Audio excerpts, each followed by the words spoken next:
Special thank you to Seed and Stone Cidery and Lucky Buzz Meadery for sponsoring the show today. They help to make this show possible and supply us with the occasional beverage when we're out there. They've got 10 taps full of meads and ciders made right there in-house.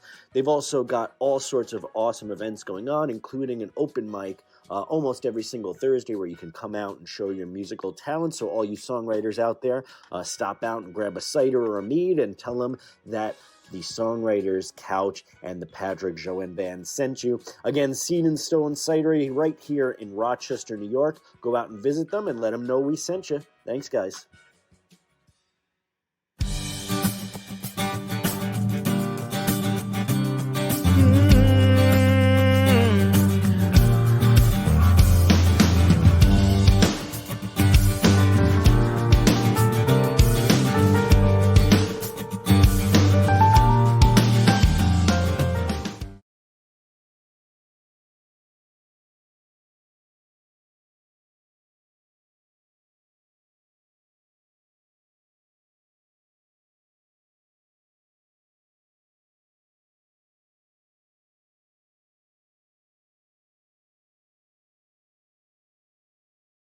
All right, so welcome to episode number lucky 13 with the lovely Dani Felt. Dani Felt, thank you for being on the show today. I really appreciate it. And I want to thank especially our sponsors, Seed and Stone, and whomever else is in the beginning of this episode. That's our sponsors this week. Thank you for sponsoring the show. You make everything that we do possible. And thank you to everyone who watches. And before we even start, go down there, click subscribe, click like, and if you like anything or hate anything during this episode, please write a comment down there, except if it's against Dani. If it's against me, you can hate on me all you want. Don't hate on Dani. She's lovely and a very sweet young lady. So I appreciate you being on the show. Thank you. Thank you so much. I appreciate the not asking for the hate comments thing.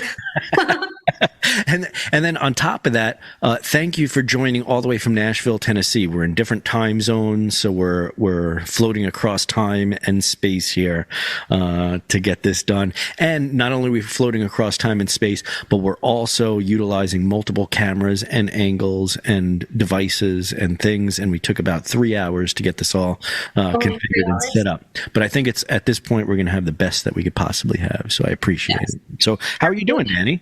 How was your day today? Were you busy?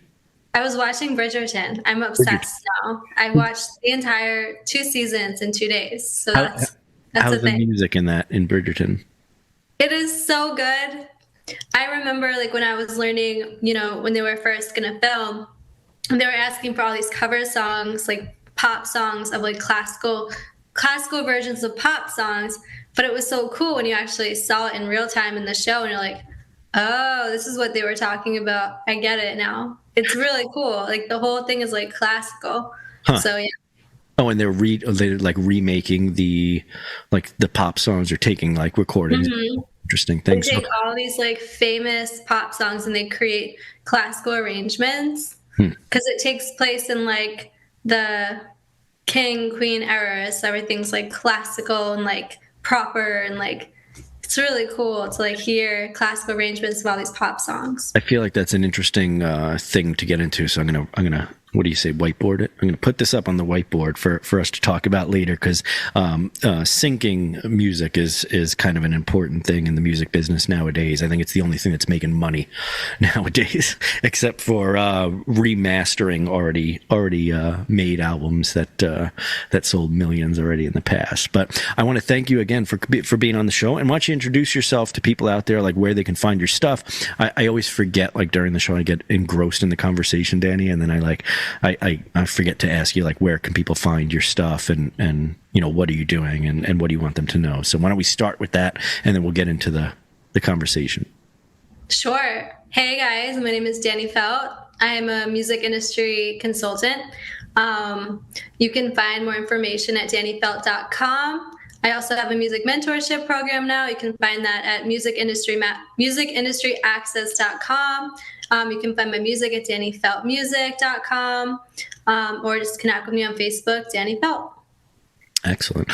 So yeah, so that's part of, and we were talking before the podcast started about how we had kind of met, and what happened as to how we got connected, and part of that was our networking habits, I guess you can say, are very similar. So the way I tend to connect with other musicians sometimes is I'll see them talking to a musician that I already know, and I tend to not just friend randomly people, like especially if they're into industry in some way. Generally, you think, okay, someone's a musician, they're trying to friend me, they like want something, or they want to like, and while that's true, right, you want to have some connections that are meaningful and have some relevance to your life and your career and all that.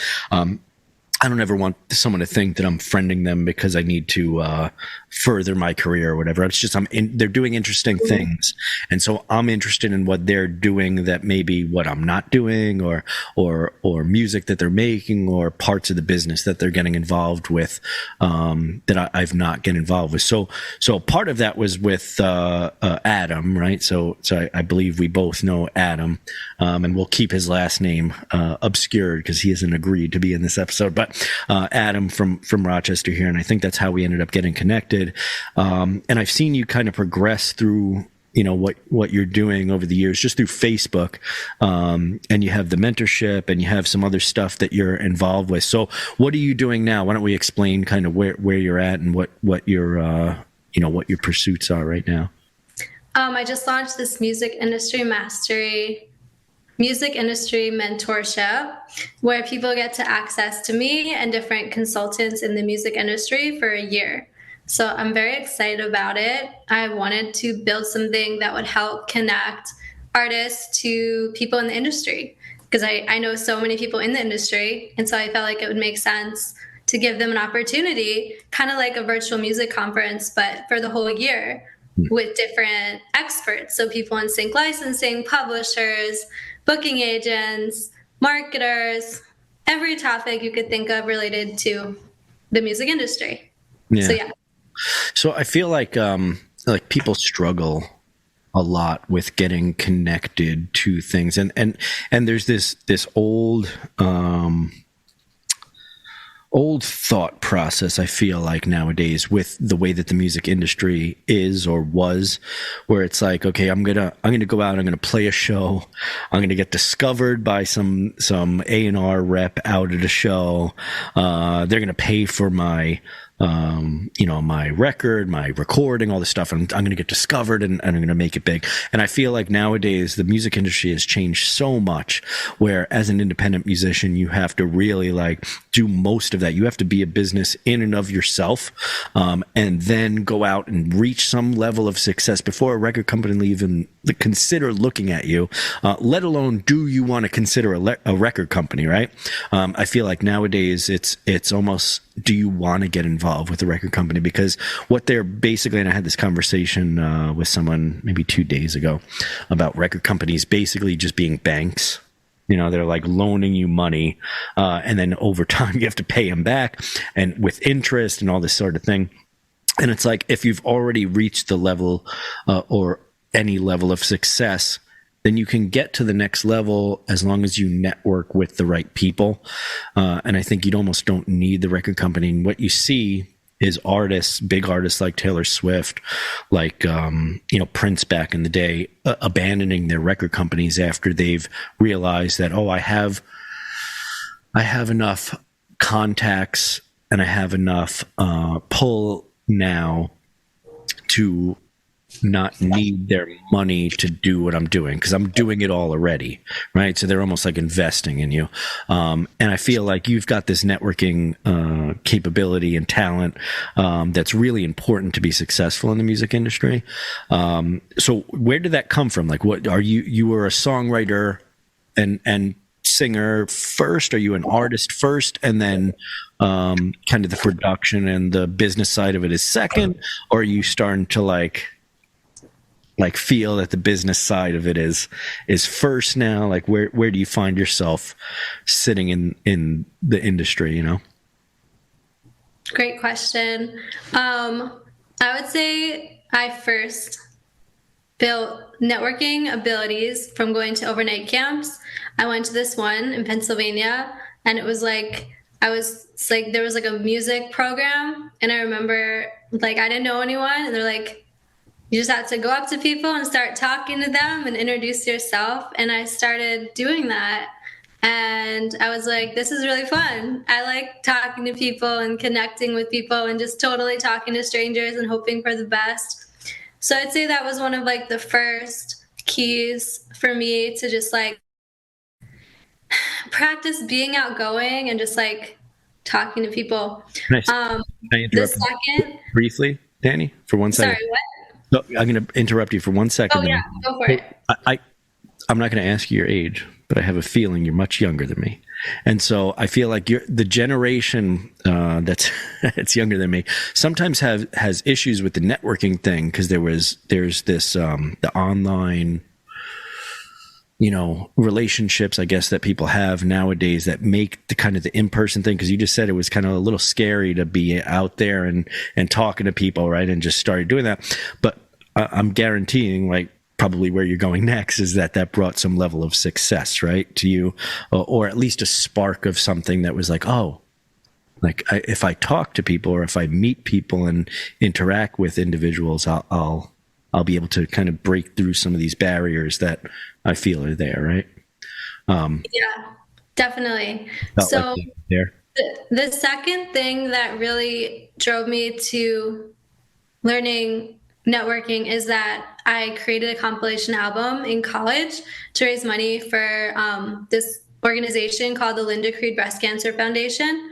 And through that, I realized it's really fun to manage something and to be in charge of something and to bring people together for a cause and to lead.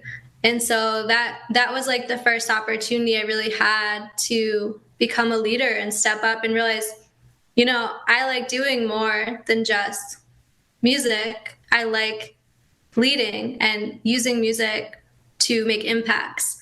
So that was kind of like the second key that brought me to start networking. And then the third was my music blog. Before that, I didn't really know as many people. And I would Facebook friend all these musicians that went to Berklee. And I started messaging them and telling them, hey, I'd love to put you on my music blog. And I kind of assumed they'd all be good because they went to Berklee, right? So I was just like friending all these Berklee musicians and was like putting them all on my blog. And then, is that the case? Were they all excellent musicians? They were all good. There's a lot of singer-songwriters, but it's like really funny when I think about it, because then everyone's like, how do you know this person? I'm like, oh, just like Facebook.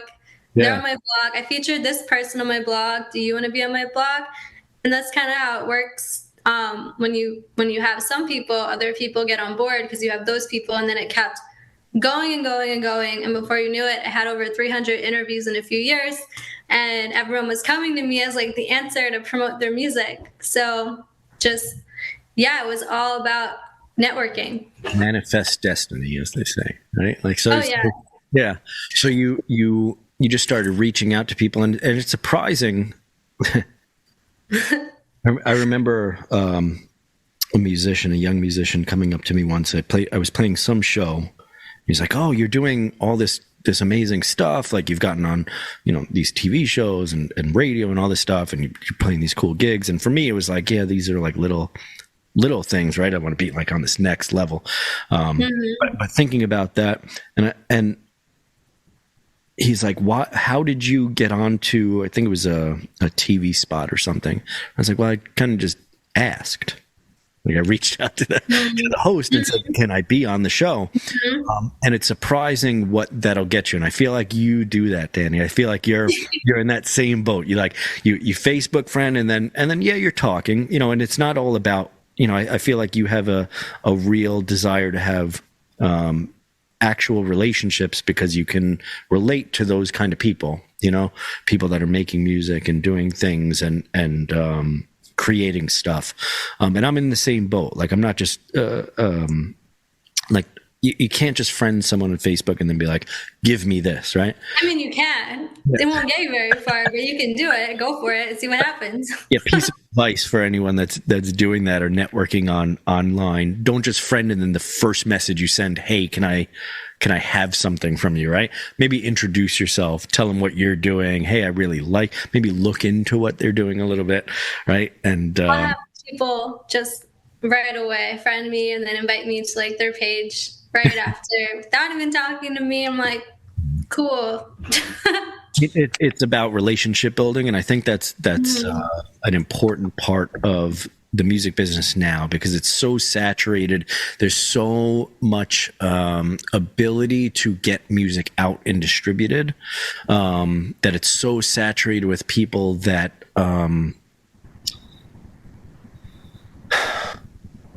that want to make money from it. Like I have this thing inside of me of making music. It's part of me. You know what I mean? Like making music, creating things. It's like a fulfillment. And I feel like, I think there's a lot of musicians out there and young artists out there that are doing that too. But I think that the art of networking is building relationships. And I think that if you're going to get into the business side of the music industry, especially now, being able to build those relationships is very important. So what have you found to be I guess a way to be successful with those networking relationships with the people that you've reached out to? Because you can reach out and say, hey, be on the show. And like I said, asking, can I, or whatever, like asking the question first is important, right? How did you get on that? Well, I just asked, but I didn't just ask cold out of nowhere. Like I got to know them a little bit, and I said, hey, I see you're doing this cool thing. Can I be a part of that, right? So like if you had any advice to give, I guess would be my question here. I would say start with your intention and like what your goals are, right? And then base the people you connect with based on those goals. So for example, if you're like, I want to be in sync licensing, I want to find other people in sync or that have a passion for doing sync to collaborate with, then connect with the producers and artists and songwriters. Connect with the people you see on Facebook that say, I just got a placement, or I'm looking to build in sync, or I'm looking for people to write with, or like find writing camps or music organizations. Like if your goal is finding a band, putting together a band, figure out, okay, these are the key people I need in my band. Now, where do I go connect with those people? Is it open mics? Is it going to live shows? Is it musician Facebook groups or musician organizations? Is it networking events? So I would say one of the biggest keys is like start with your goals. Be really intentional with who you're looking to connect with, and it will increase your chances of connecting with them versus going to an event and just being like, I'm just going to talk to everybody and have everyone talk to me and tell me their life story. But then like you might not necessarily meet that right person if you're not setting the intention of what you actually want. Once you're super clear, this is my goal, this is who I need to connect with, I want to get a publishing deal, I need to find other writers that are already signed to work with or collaborate with, or ask them for coffee or pay them for their time to give you advice. I mean, the list goes on, but I would say the biggest key is figuring out like, what is your goal? Where do you want to go from here? And then basing like who you connect with, focus on that. So when you go out to an event, right? Yes. How do you, it's interesting to like bring this up. So how do you approach someone, right? If you're at an event and you're a musician, and in your head, you're thinking, okay, I'm here for a reason. And so is everyone else generally at those. Oh, yeah. Right. There's everyone's got this business mindset, and I'll make this clear.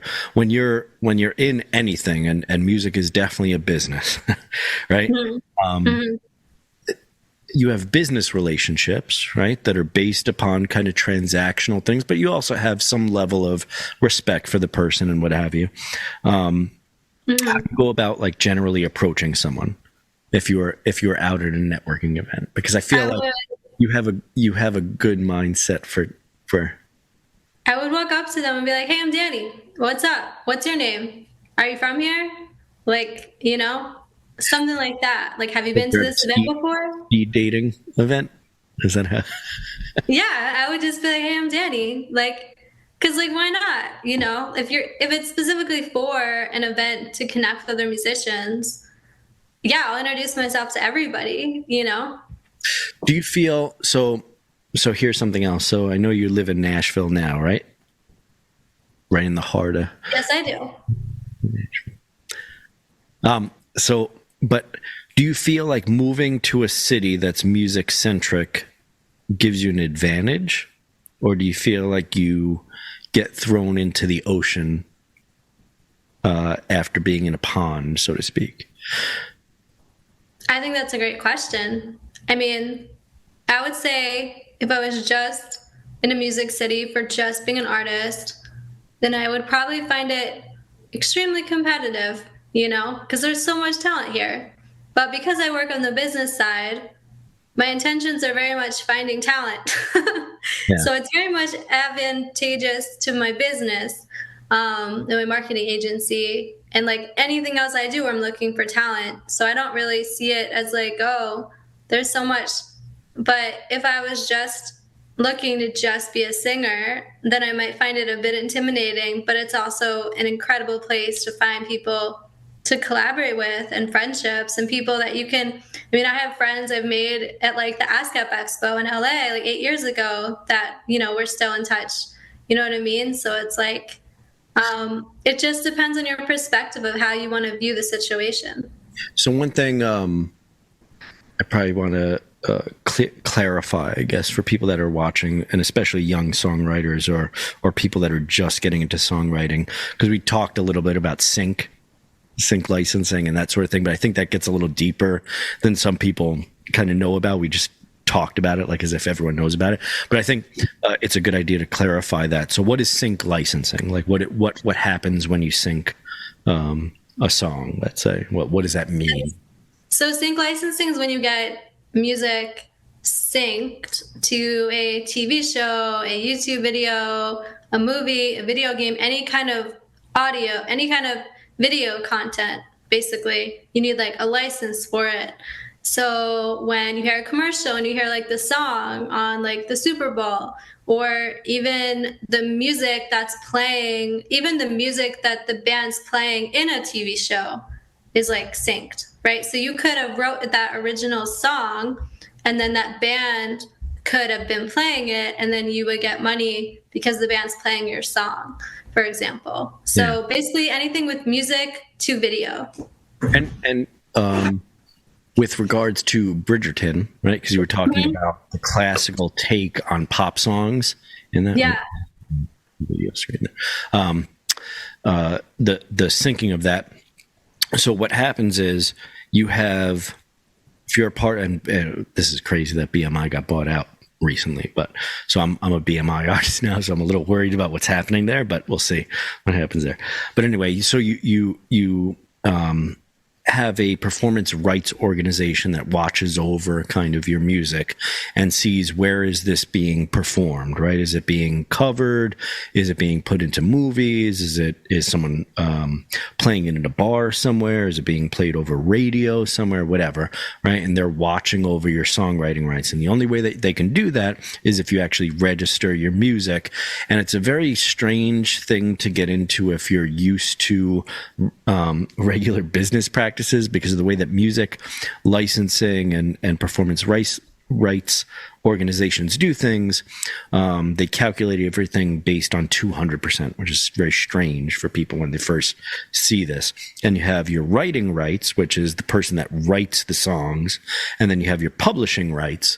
And that is, I would say, my best piece of advice to any new songwriters out there is, one, register your songs with a performance rights organization so that no one could just take your song and just produce it or perform it without you getting paid. And I tell this to every performing musician: register your songs so that you can register every time you perform them live and get your royalties from the dues that the venue is already paying to those performance rights organizations, because otherwise they're taking it, or the big musicians are taking it after the end of like whatever it is, 5 years, where it just gets distributed to the bigger musicians anyway. But register it, and then you have 100% of your writing rights, and then there's the publishing rights. And generally with a publishing deal, or if you want to sync it to a movie or whatever, you end up selling a portion of your publishing rights, right? But don't ever get rid of your writing rights, because that's when you've now sold the song to someone else. And so the reason that I feel like publishing and sync is where the money is now is because there's so much content being made now. Yes. And things like Bridgerton, right, are taking songs that have already been written, and Aerosmith is one of the biggest things, like on TikTok. That song, I remember playing, I forget the name of it now, but it was a big oh no, oh no, oh no, no, no, no, no. I played that. I was learning to cover it, that song. I think it's, I know what you're talking about. It was big on TikTok, but it's just a resampled version, a little higher pitched version of that song. But every time that song gets played, every time that loop gets played, Aerosmith gets paid on that. And so the sync licensing thing is taking your publishing and allowing people to use the written song in any way they want. Like, for instance, Bridgerton, right? They're taking it, they're reusing it, the composition, the written song, and then performing it in a different way. So they're taking the publishing part of that. Yes, they're getting paid because they had a part in that, but then the writer also gets paid. So if Steven Tyler wrote it, he's going to get a portion of that. And I think that's where kind of music business is going. Songwriters, and then people performing it. And I feel like the older I get, Dani, the more I get into that, I just want to write and have other people perform it, because I'm tired of carrying around amps and guitars and all that. It's a lot of energy. So do you feel like the people that you've gotten involved with lately or recently, like what do you find, I guess, younger musicians, people in Nashville and what have you, are they writing? Are they performing? Like, what's the dream, I guess, of the generation that's coming of musicians? Do you have an idea? People I work with do both. A lot of them, they write and they perform.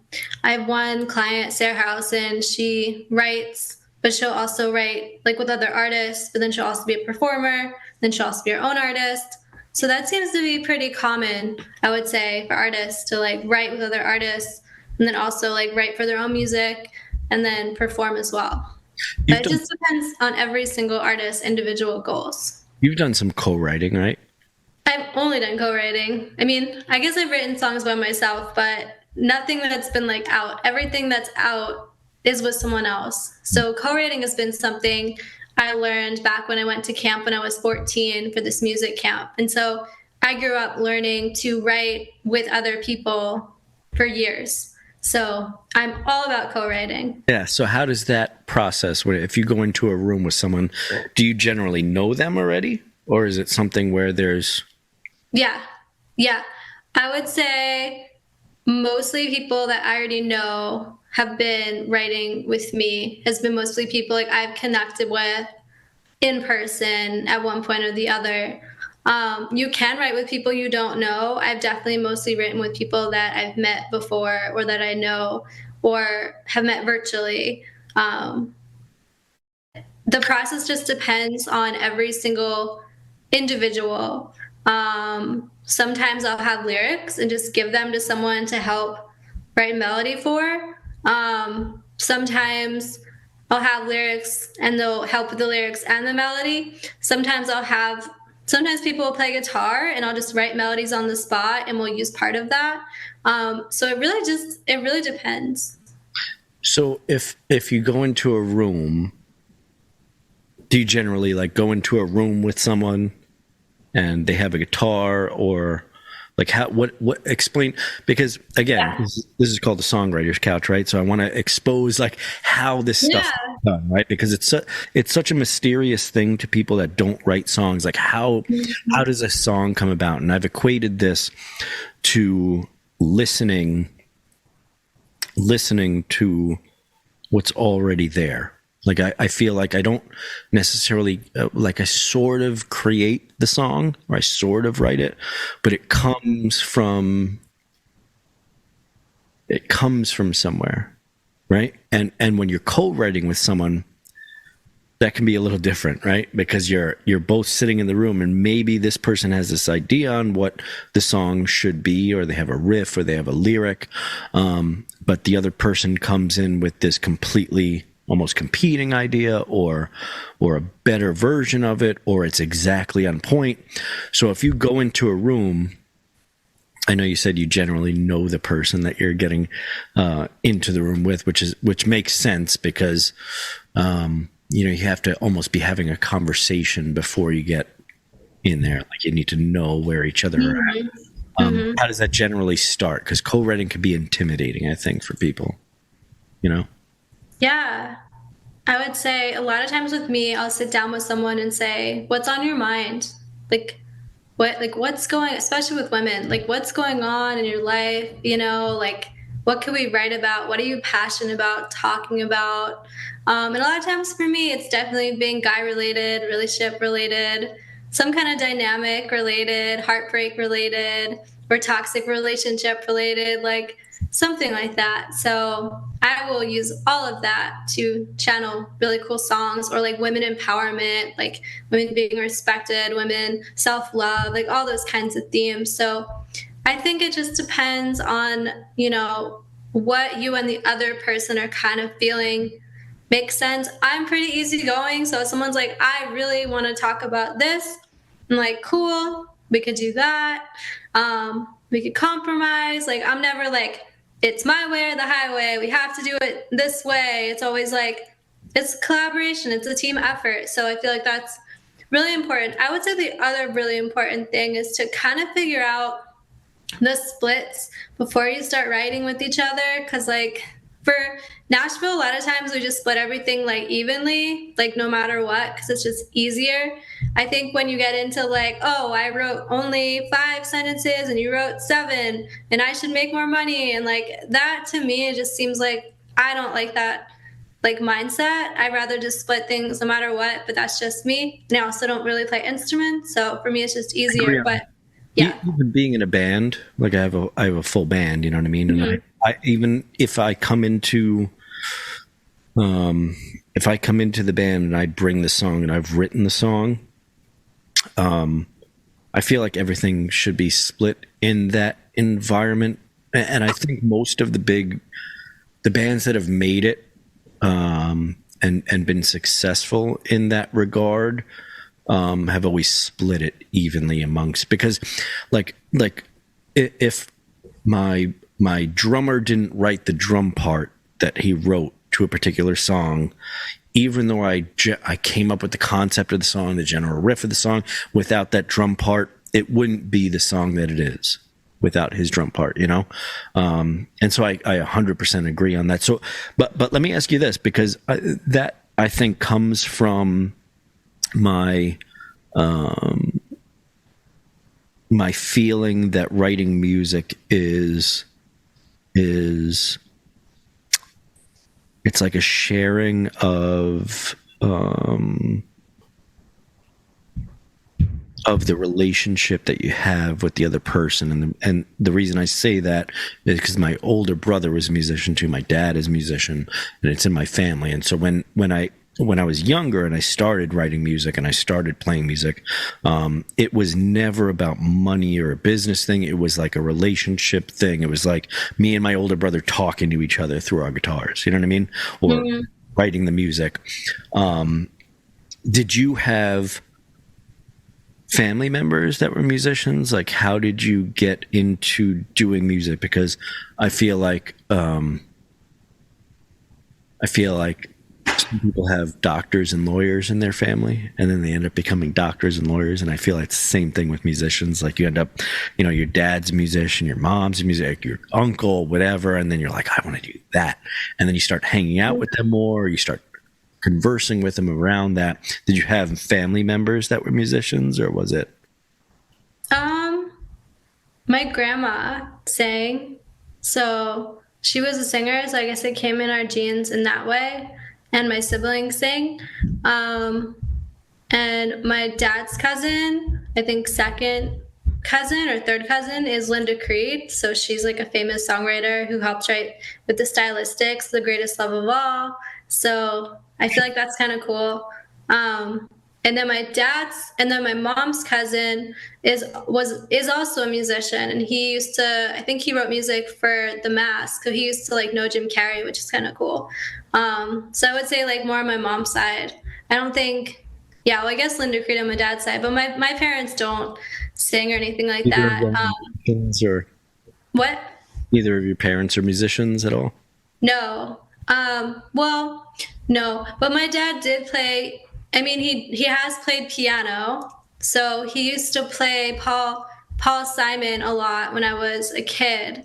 So I kind of grew up, you know, like with that. So I guess you can kind of count that. And then my parents would always put on like sing-alongs on Disney and like every like musical, like everything singing when I was like 2 years old. So I grew up with the TV with like all like the sing-alongs, all the Disney on Ice. Like, so I was very exposed to that as a kid. And then my mom and dad both loved Mamma Mia. So like learning ABBA and stuff. So they always were huge fans of the theater. They've always like go to all like the musicals and like supported like me and my siblings all like in the musicals and like all the things, but they didn't really sing themselves. But my dad has played piano, so I guess you can kind of count that. But he doesn't like sing or anything like that. How many siblings? You guys? I have two, one brother and one sister. So are they musicians as well? They can sing, so. but I wouldn't like call them like musicians. Like they don't like write original stuff, at least as far as I know. My brother has made up stuff a lot in the past, I would say. My sister loves karaoke and stuff, and they both can sing. Like my siblings can sing, but I wouldn't call them like musicians. You're the middle child, or are you the youngest, or? I'm the oldest, actually. Oldest, okay. Yeah. Leading the pack. So, but what got you into like wanting to do music as like your thing? You know, because it's a tough industry to pursue as a career. You know, like I would say when I was 14, going to an overnight camp for music, that was like the thing that clicked in my head when I was like in the studio and learning how to write with other people. Like we had this music director and he was like, okay, go write a song. And then I did. And he's like, okay, now I'm going to create guitar for that song. Like we had to write like the melody and the lyrics. And then he would like come up with the guitar and then he'd go let us record the song. And it was like the coolest thing in the entire world. And I was like, I love being in the studio.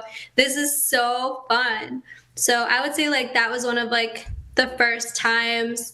But I also like sang in like the talent shows when I was in like 6th grade. I always like loved musical theater and like the theater and the arts. So I was singing, honestly, like there's films of me like being like one, you know, singing nursery rhymes and dressing up. So it was like really something I did since I was like born. In your blood. I feel like that's a recurring theme. Like, so I have two kids, Dani, right? So my son, you know, learned to play drums a little bit when he was younger. And I think that he was in the school band and he kind of like, it like taught him out of playing music. Like it bored him, I think, a little bit and whatever, and he got out of it. Maybe he'll get back into it because he's good. He's very good at saxophone. He did drums. He learned a little bit of guitar or whatever, and just ended up like not being into it. I'm like, all right, that's fine. Like, I'm not going to push you to do it. But my daughter, on the other hand, is a performer. Like she she loves being on stage. It's theater, it's music, it's like anything. She acting, if she can be on stage, like in that world, I almost feel like it's a part of your DNA. Mm-hmm. To be a performer, mm-hmm. to write and create. And even this, like I see you creating businesses and things like that. I think that creative, that need to create is something that's mm-hmm. in you, that's why I'm asking about like your family and stuff, because I feel like it comes from somewhere, whether it be like in your distant relatives or what have you, or it's in your immediate family, Yeah. Like, do you feel like there's like, if you're not making things, whatever that is, do you feel like, yeah, I know. I can tell like entrepreneurship is creative. Like having a business is creative. Like, I could never just sit there and do accounting. Actually, I don't hate accounting, but like only for my own business, right? But that's just fun because you're like, oh, I made money here. But like, I couldn't just work for someone and just do accounting or like something. Like, I also have ADHD, and I think that's a very common thing with creative people. So it's really hard to like sit still doing things that we don't have an interest in. It's really, really, really hard. And so entrepreneurship, I think, is so fun because you get to be creative, Same with creating TV shows. Like, I worked on a TV show that I can't talk much about right now, but I've worked on it since 2020, and just like create, like, it's all about being creative and creating. And I have those other shows I want to create too, and movies and stuff. And it's just because I love creating, it's like entrepreneurship is creating, music is creating, all the businesses I create are like creating. It's all art, at the end of the day. You're producing the TV show, or are you directing? What's I'm the creator and producer. And we have an executive producer on board, and I can't talk much about it right now, but it's something we started in 2020. So I've loved the process of it, and I want to create. That year, there wasn't much that got in the way of production in 2020, right? Yeah, it's a whole story. I'm joking, because I think COVID was 2020. Yeah. No, we all had nothing better to do, so that was actually how we created it. And found people for stuff, but I can't talk much about it right now. But my point is just that it's all related to creativity. I mean, even when I was like, I don't know, 10, I remember like I had all these babysitters, and like we would create all these like plays or like films and like movies and like make up all this stuff. And so like I was just in all of this creativity stuff since I was like really young, so it's just always kind of been there in my DNA. Can I ask you, so as you get older now, right, and you get into adulthood, sometimes I feel nowadays, right, even though I'm doing this stuff and I'm making money off stuff, sometimes it feels like you're playing pretend, mm-hmm. even though like you're making mm-hmm. money off. Like, it feels like this shouldn't be what I'm able to do for money, if that makes mm-hmm. sense. Like, but I can't stop, Dani. Can't stop doing this. Can't stop making stuff, for God's sakes. Someone come help me. I'm trapped here in my basement making stuff. No, but so like, do you feel? And the reason I ask this is because, again, this is the songwriter's couch, and sometimes young people have this idea, like, okay, they've done this. They've created a TV show, they've created a song, they've created a band, someone has written and directed a movie, but I can never possibly do that, right? Mm. There's this idea that there are these special people that are doing this. Yeah, I see. there are these special people that are doing this, and you know, I don't come from a family that does all this, and you know, I don't have money to make movies, and blah blah blah blah. And then you know, and I have that thought sometimes too, where I'm like, what am I, you know, am I doing this? Should I just get a job? Should I go back to school and become a lawyer and just become a lawyer and do that? Or should I continue to do what I love? And I end up all the time back here. Like what keeps you going at what you're doing? And then do you have moments where you question what you're doing? Because I think it's important for people to know that even people that are doing things that are people that are making moves, and I hate that term or whatever, that people that are successful at a creative field, I feel like you create something and then it's the next, you have to go on to the next thing. That's the creative thing. Like, okay, you created this thing, now it's the next thing. Now you can't even enjoy the success of this before you're already on to the next thing, because it's not necessarily the creating and the award getting, it's the creation that's the reward in it. You get what I'm saying? Like, what keeps you going, and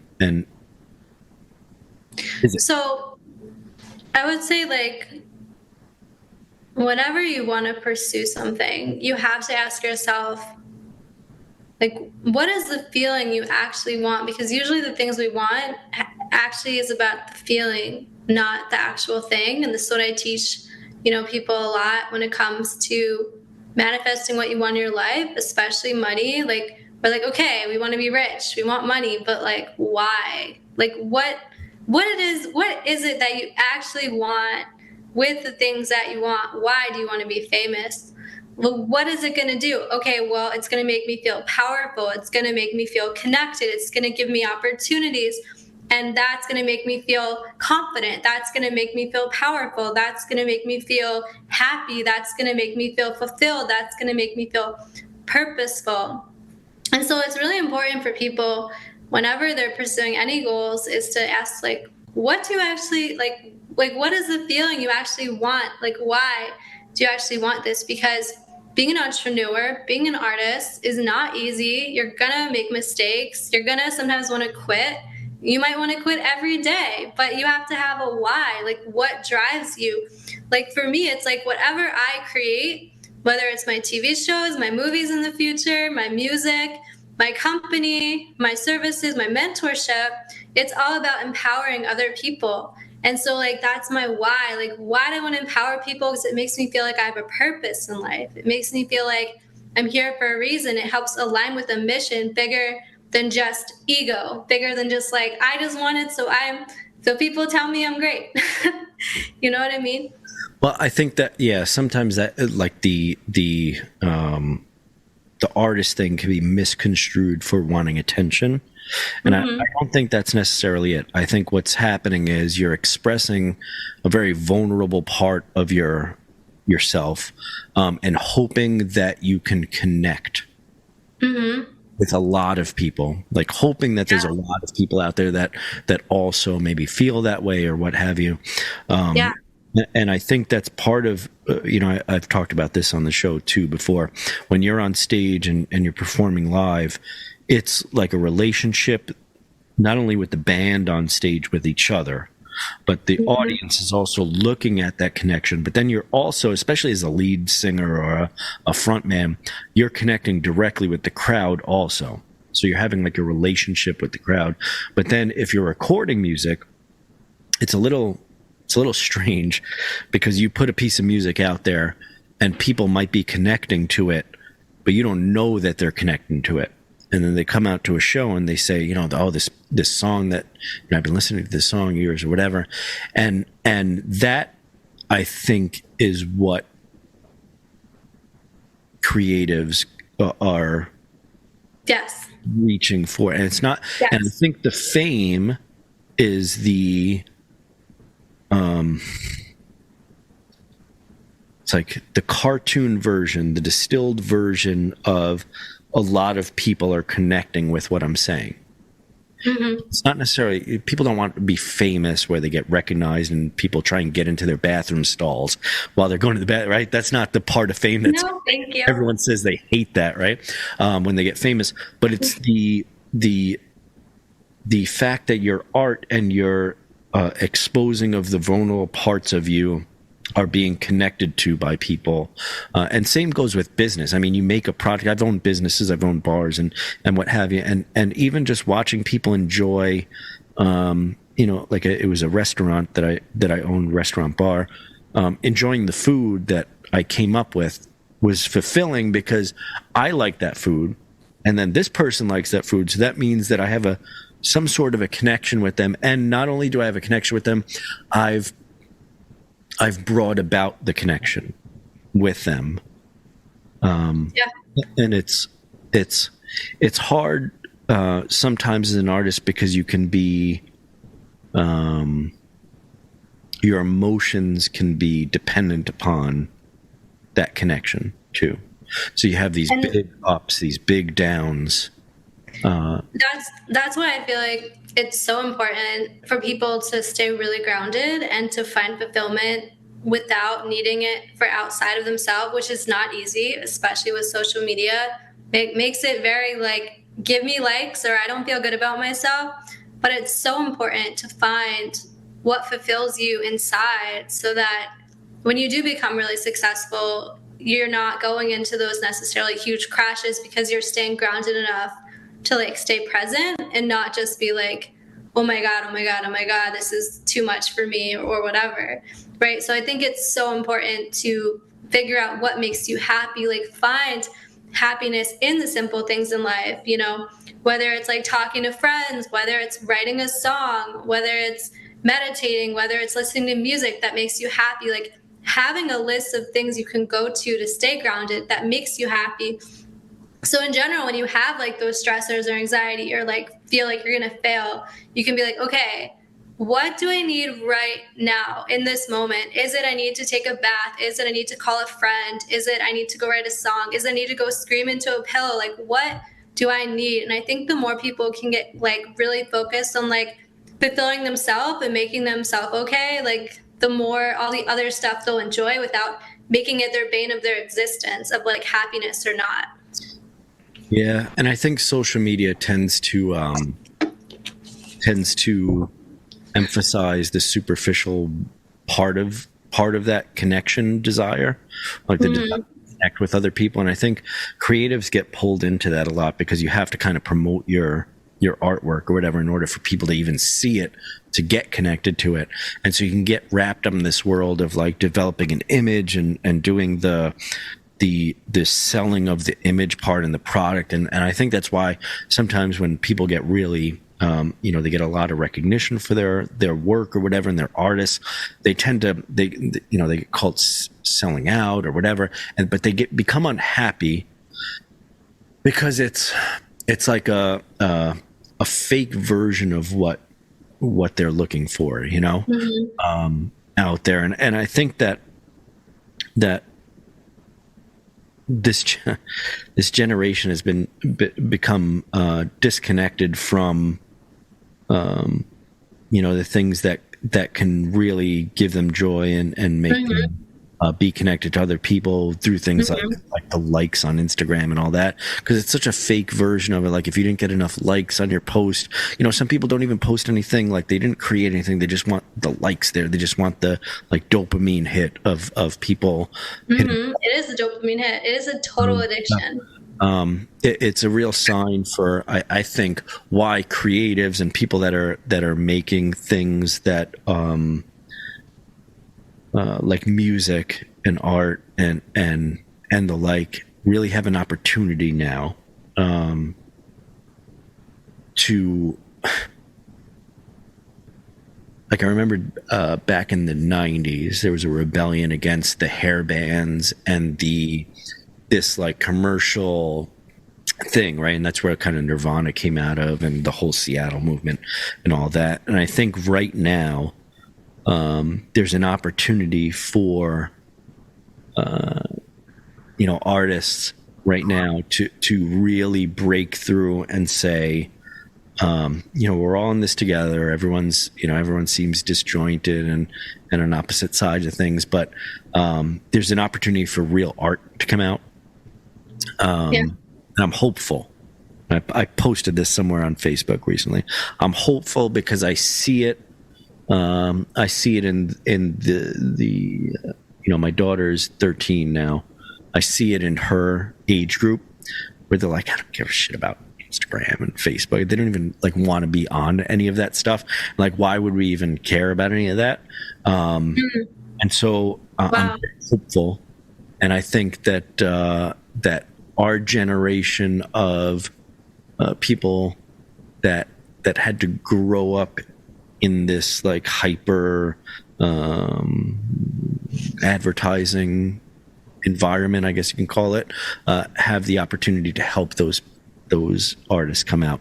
And you're doing that by starting companies like what you're doing, and that's kind of why I wanted to talk to you, because I feel like you reach out to people and you say, I want to help you get your art out there. Yes. And so what I guess what keeps you going?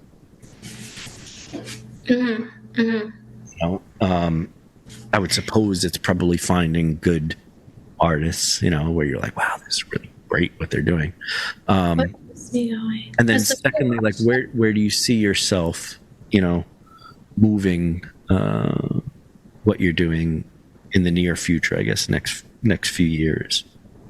What do you see yourself pursuing? Like, do you see yourself as more of an artist? Do you see yourself? I'm thinking about your first question, which is what keeps me going. I would say tapping into my purpose of like being here on this planet, of like making an impact and like feeling strongly about that. So yeah, like when I post about something on Facebook and people comment and say, wow, I needed to hear this today. Or an artist that's like a beginner that does PR for their first time. They're like, I was so nervous, but this went really great. Like, to me, that feels really good, right? Hearing back from my clients about how, much I've helped them. Or like my classes, I just taught 2 classes back to back for 6 months at a time. And just seeing the difference that I've made in those artists' lives of like how much more shows they got booked when they shifted their mindset and built their confidence and got clear on what they wanted. So I would say my biggest reason for keep going is impact, like the impact that I'm able to make on people's lives. And like, that's really powerful to me. I've always felt really strongly about making impact. I did like the compilation album for the Linda Creed Breast Cancer Foundation. I did a fundraiser for Ukraine in Nashville, like last year, I think it was, like this like songwriter thing. I just did a compilation album for Hawaii. And so impact, I would say, is like the reason to keep going, is like the impact I can create in other people's lives, no matter what I'm doing, like inspiring other people. When people email me and say like, oh my God, those words were amazing. I'm so happy that you sent that email. You're so right. Like, I would say the level of impact I can create is definitely one of the biggest reasons. Okay, what was your other question? So, well, it's interesting because you've also taken the tactic or the stance to assist other artists with, pushing their career, right? A lot of artists, especially, I'm going to keep calling you young, but I love it. Thank you. I'm 20 today. So like younger artists tend to be very, I want to be famous and I want to be, I want to make it as an artist myself, and don't take the tract of, I want to help other also, be successful. So it's an interesting like turn that I feel like you're, which is why I was interested, because I feel like you were already years ago when I friended you on Facebook, were doing that. You were already like, okay, I want to help other musicians, other artists, do things. And while there's a monetary aspect to that, I don't think that's what's driving you, because you wouldn't do that, just based on the money. Because in the beginning, especially, there's no money in it, right? So you're like, I'm going to help you, even though there's a strong possibility that I'm not going to make money off of what I'm doing here. I just want to help you see the joy of reaching a small goal, if that. So I would argue that fact, because it's like running a business. Like any artists that work with me, it is absolutely a paid service. I'm not like a manager or anything like that. So definitely make money with what I do, not like doing it just for fun.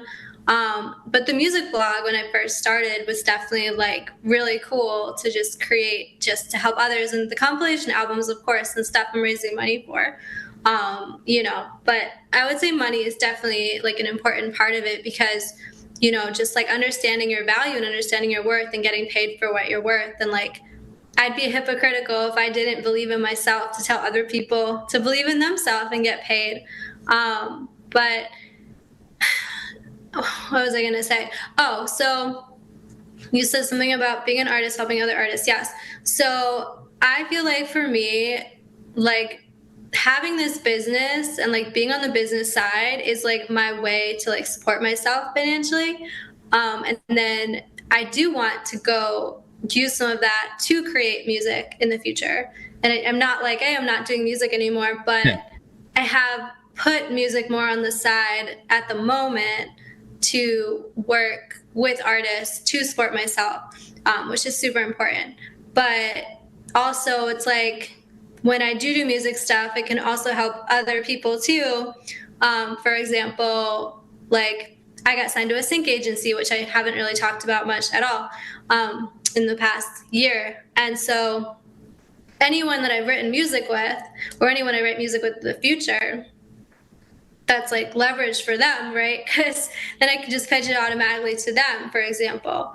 And then, working in the TV and film world, which I've focused on for 4 years, building the show and all the things, that is also going to help me have a lot of leverage once that show is created. Even future movies I'm creating, like, will be able to help me help others, right? So like making money doing those things, and then pulling people that I already work with or know, like, hey, can you make a song for this movie? Can you write a song for this show? Like, I have a client here that needs, a song written about blank. Can you? And I did that. Like, I had a client who had all these lyrics, and he is not like a songwriter. Like, technically he's a songwriter, but like he never wrote melodies. And I matched him with people that he paid for to work with, that can help him write melodies, people that recorded his music. And now we're doing PR for like the songs and for him as a songwriter. And like, it's just from the amount of people I've connected with to be able to give those opportunities. So it kind of just all goes together, I would say. But I do want to do more music, and I do miss like being in the studios and writing. But I also really have fun on the business side as well. But to answer your other question, like the future, I definitely see myself like running production companies. Like, I want to produce, I want to create movies, I want to create TV shows, I want to be one of the most connected people in the sync licensing world, just because I think that would be fun. And being an artist, then I can also get my own music and projects. So yeah. And then maybe someone else will run my music division, or they also thought about like having a label in the future. But I don't know, I feel like the sky's kind of the limit. Yeah, I've thought about the label thing, right? Like being your own label. Especially just like locally, and you're in Nashville, which is a great place to be. And I think there's a lot of, local young artists that can be helped by even just a little bit of a, small, little tiny label that's willing to distribute them, maybe record them or whatever, and maybe help like, hey, sync, like for sync and stuff, like check this out at least. And I think that I'm in the same boat. Like as I get younger. as I age like a fine cheese, as they say, I find myself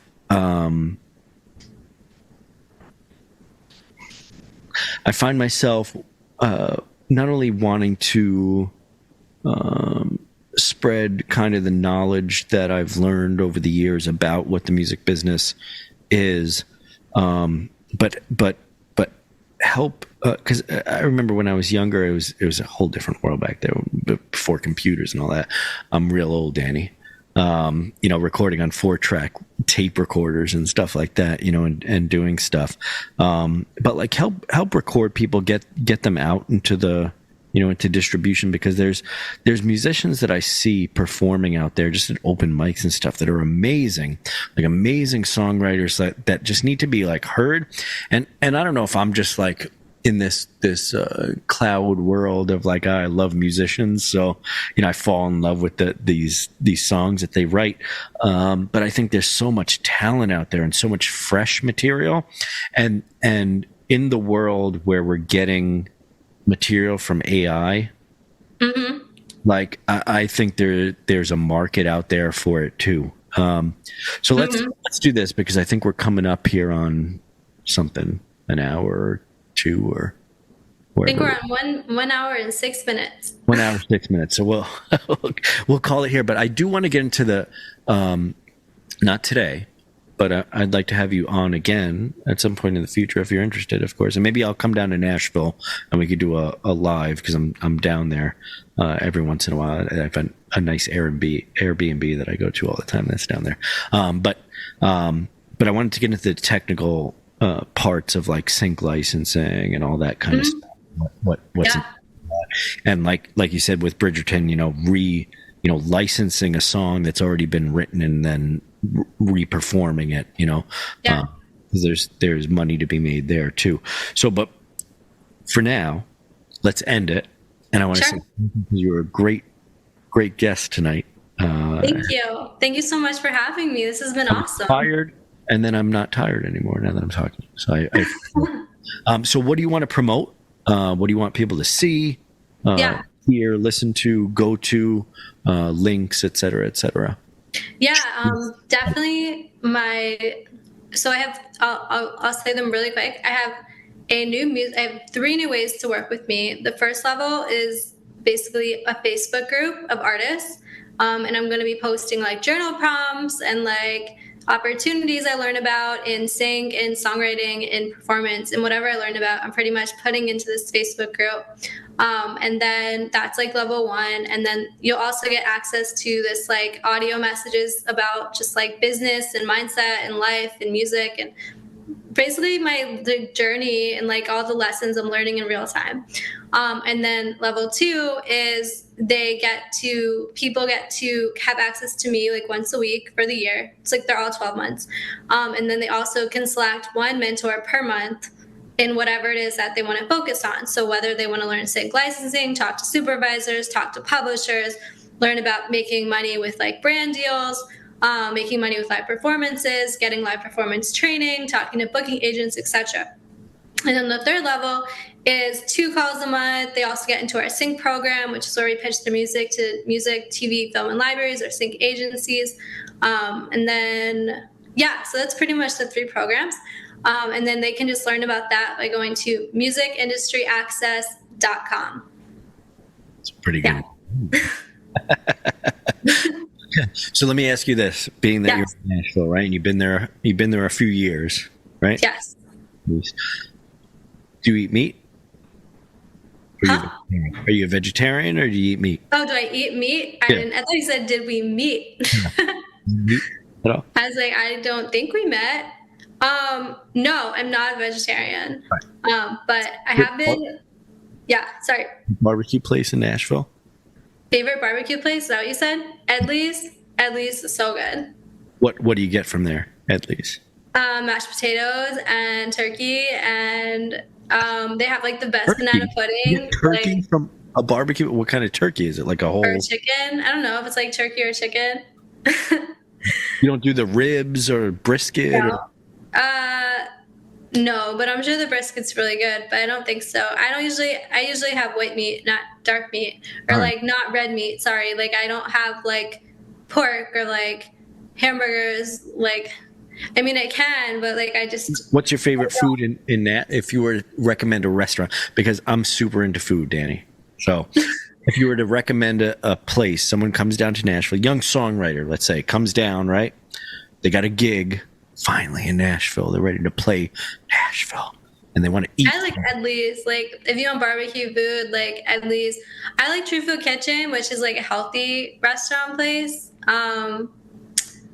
Because I like healthy stuff. But like Edley's is really good. I think. I mean, Martin's is too, and the other ones. But I really like Edley's. So chicken, mashed potatoes, you said?